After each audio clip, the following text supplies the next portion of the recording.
अस्सलाम वालेकुम एवरीवन। अॼु पाण डिफ्रेंशिएट कंदासीं ड्यूरिंग एंड इन ॿिन्हिनि जो यूज़ किथे थींदो आहे, कीअं थींदो आहे, कहिड़ी जॻह ते ड्यूरिंग इस्तेमालु थींदो आहे, कहिड़ी जॻह ते इन जे बारे में पाण स्टडी कंदासीं अॼु। हालांकि इन ॿिन्ही में माइनर डिफरेंस आहे, पर उहो सम्झणु ज़रूरी आहे ताकी पाण एग्ज़ैक्टली एक्यूरेटली ड्यूरिंग इन खे यूज़ करे सघूं पंहिंजे सेंटेंसिस में, या किथे डिफ्रेंशिएट करिणो पवे त पोइ पाण ईज़िली करे सघूं। पाण पहिरीं स्टडी कयूं था ड्यूरिंग खे। ड्यूरिंग किथे इस्तेमालु थींदो आहे when something happens at the same time as an other event. During उते इस्तेमालु थींदो आहे जिते को हिकिड़ो इवेंट थींदो हुजे ऐं उन जे दौरान ॿियो कोई इवेंट थिए त उते पाण ड्यूरिंग इस्तेमालु कंदा आहियूं। यानी के बि ॿ इवेंट गॾु अगरि थियनि त उते पाण ड्यूरिंग इस्तेमालु कंदा आहियूं। फॉर एग्ज़ाम्पल पाण हिकिड़ो मिसाल वठूं था। मिसाल त आहे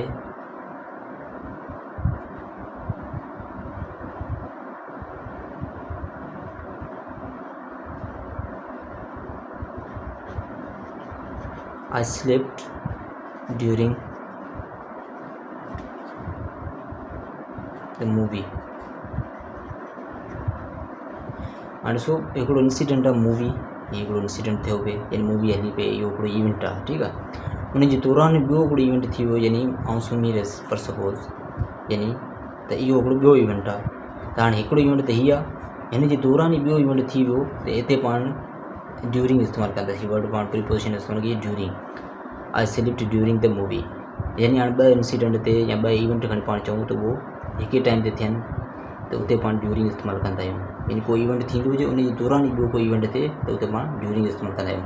हिते पाण इन इस्तेमालु न कंदासीं छो जो हिते ॿ इवेंट गॾु परफॉर्म थियनि, इन करे। ठीकु आहे। हाणे डिफ्रेंशिएट कीअं कंदासीं? इन जेको आहे उन में इहो केस न आहे, ॿ इवेंट्स जो हुजणु या परफॉर्म थियणु गॾु ज़रूरी न आहे। उते जनरली पाण इन इस्तेमालु कंदा आहियूं। जी डेफिनेशन लिखियलु आहे when something happens with in a general time period. यानी को बि जनरल टाइम पीरियड हुजे उन में अगरि को इंसिडेंट थिए, हिकिड़ो इंसिडेंट, त उते पाण इन इस्तेमालु कंदा आहियूं। फॉर एग्ज़ाम्पल ही केम इन जुलाई। हाणे हिते ॾिसो हिकिड़ो ई इंसिडेंट आहे, ठीकु आहे, यानी को टाइम आहे जुलाई। जुलाई हिकिड़ो मंथ जो नालो आहे, ठीकु आहे। हाणे इन में छा ही केम इन जुलाई, यानी हीअ आयो जुलाई में। त हाणे हिते ॿियो को बि इंसिडेंट न थियो आहे, हिकिड़ो हुनजो अचण ई आहे, हिकिड़ो इंसिडेंट आहे छा में, जुलाई में, जेको को जनरल टाइम पीरियड पाण खे ॾियणो हुजे उन में अगरि उते पाण खे प्रीपोजिशन इन इस्तेमालु करणी आहे छो हिते ॿियो को बि इवेंट न आहे, हिकिड़ी इवेंट आहे अचण में, ठीकु आहे। हीअ हिकिड़ो इवेंट आहे हिते, पर टाइम हिते हिकिड़ी आहे, यानी अगरि चऊं था उहो जुलाई आहे त को बि हिकिड़ो ई इवेंट थियो आहे, ठीकु आहे। त उते पाण इन इस्तेमालु कंदासीं। जॾहिं ॿ इवेंट थियनि हूंदा त उते पाण ड्यूरिंग इस्तेमालु कंदासीं। ईअं कॾहिं पाण कोन चवंदासीं त I spoke in the speaking club. यानी स्पीकिंग क्लब त हिकिड़ो सपोज़ हुनजी ड्यूरेशन आहे 30 to 40 मिनट्स, ठीकु आहे।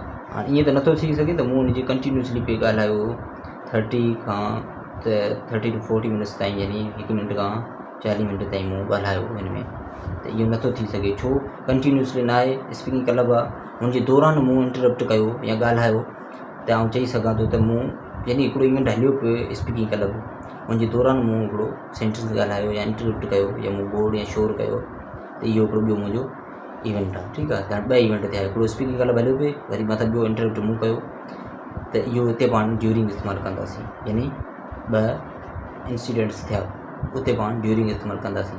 अदरवाइज़ जॾहिं को बि जनरल टर्म्स या कंडीशन्स ईंदियूं उते पाण इन ई इस्तेमालु कंदासीं, सवाइ जिते ॿ के बि इंसिडेंट अकर थियनि उते पाण ड्यूरिंग इस्तेमालु कंदासीं। तमामु सिंपल आहे ज़हन रखण जे लाइ। त जॾहिं ॿ इंसिडेंट थींदा उते पाण ड्यूरिंग इस्तेमालु कंदासीं, अदरवाइज़ इन इस्तेमालु कंदासीं, ठीकु आहे। इहो शइ ज़हन में रखिजो। उन खां पोइ को बि डिफ्रेंशिएट करण जी ज़रूरत पवंदी त पाण ईज़िली करे वेंदो या रिकग्नाइज़ करे वेंदो। Thank U for watching.